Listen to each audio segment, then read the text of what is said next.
suci, dapat dilakukan dengan dua cara, yaitu dengan menggunakan air mutlak dan tanah yang suci. Air mutlak adalah air yang suci dan mensucikan, yaitu air yang masih murni dan belum atau tidak tercampuri oleh sesuatu najis. Adapun air itu sendiri terdapat beberapa macam, di antaranya adalah air laut, air hujan, salju dan embun, air zam-zam, air yang berubah karena lama tidak mengalir. Debu yang suci, yaitu debu suci yang berada di permukaan tanah, pasir, dinding atau batu. Pendapat ini didasarkan pada sabda Rasulullah Shallallahu Alaihi Wasallam, yang artinya, dijadikan bumi ini bagiku sebagai masjid, yang berarti suci. Hadis riwayat Ahmad. Dengan demikian, tanah atau debu dapat digunakan untuk bersuci atau mensucikan ketika tidak ditemukan air atau ketika terdapat larangan menggunakan air karena sakit dan sebagainya. Sebagaimana yang juga difirmankan oleh Allah Azza wa Jalla. Kemudian kalian tidak menemukan air, maka bertayamumlah dengan tanah yang baik, suci. An-Nisa, ayat 43. Air yang tercampur oleh sesuatu yang suci. Misalnya sabun, minyak goreng, tepung dan lain sebagainya yang memang secara zat-ia terpisah dari air. Maka hukum air ini adalah suci selama masih terjamin kemutlakannya. Jika telah keluar dari kemutlakannya, di mana tidak dapat lagi disebut sebagai air mutlak, maka air tersebut tetap suci akan tetapi tidak dapat mensucikan. Pendapat ini didasarkan pada hadits dari Ummu Atiyah yang artinya, Rasulullah masuk ke rumah kami ketika puterinya, Zainab, meninggal dunia. Lalu beliau berkata, mandikanlah ia 3 atau 5 kali atau lebih, jika menurutmu lebih dari itu adalah lebih baik, dengan air serta daun bidara. Pada basuhan yang terakhir campurkan dengan kapur barus atau sedikit dari kapur barus. Jika telah selesai, maka beritahukan kepadaku. Setelah selesai memandikan jenazah Zainab, kami memberitahukan kepada Rasulullah. Kemudian beliau memberikan kain kepada kami seraya berkata, pakaikanlah kain ini pada tubuhnya. Hadis riwayat Jamaah. Air dalam jumlah yang banyak apabila berubah warnanya karena tidak mengalir. Menurut kesepakatan para ulama, jika air berubah karena tersimpan dan terdiam di suatu tempat yang tertutup, maka ia tetap suci adanya. Adapun air pada sungai yang mengalir, jika diketahui bahwa airnya berubah karena tercampur oleh benda najis, maka air sungai itu menjadi najis.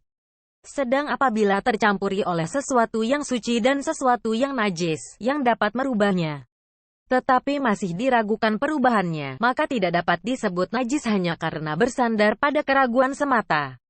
Sebagian besar dari sungai-sungai yang besar tidak akan berubah adanya karena aliran-aliran yang mengandung benda najis yang mengalir padanya.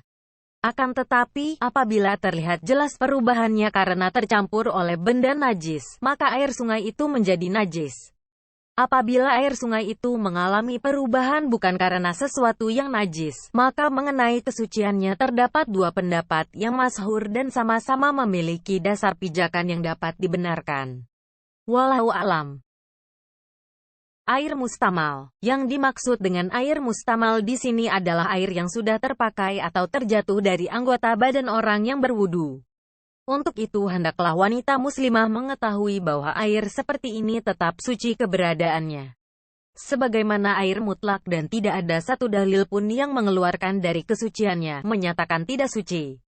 Mengenai sifat wudu, Rasulullah Shallallahu Alaihi Wasallam, sebagaimana diriwayatkan dari Rubai bin Muawis, bahwa ia menceritakan, Rasulullah pernah membasuh kepala dengan sisa air wudu, yang masih berada di kedua tangannya.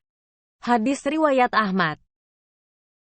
Mengenai air yang terkena najis ini ada dua macam keadaan, yaitu, pertama, jika najis yang mengenai air itu merubah rasa, warna atau baunya.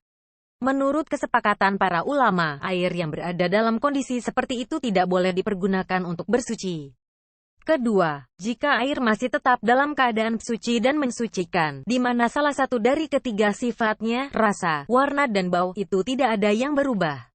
Pada keadaan seperti ini, air tetap suci dan mensucikan.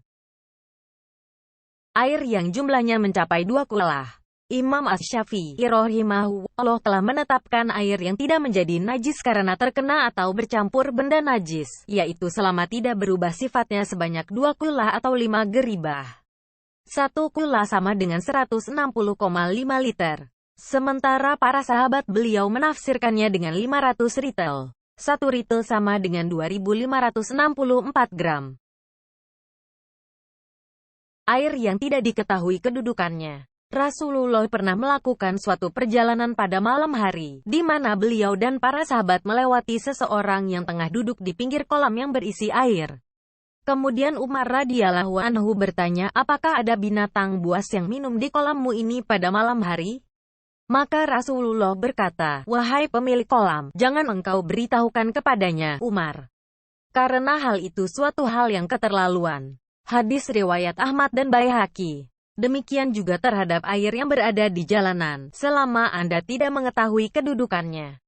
Karena itu, apabila Anda menemukan atau melihat air di suatu tempat, sedang Anda tidak mengetahui kesuciannya, maka air tersebut tetap suci.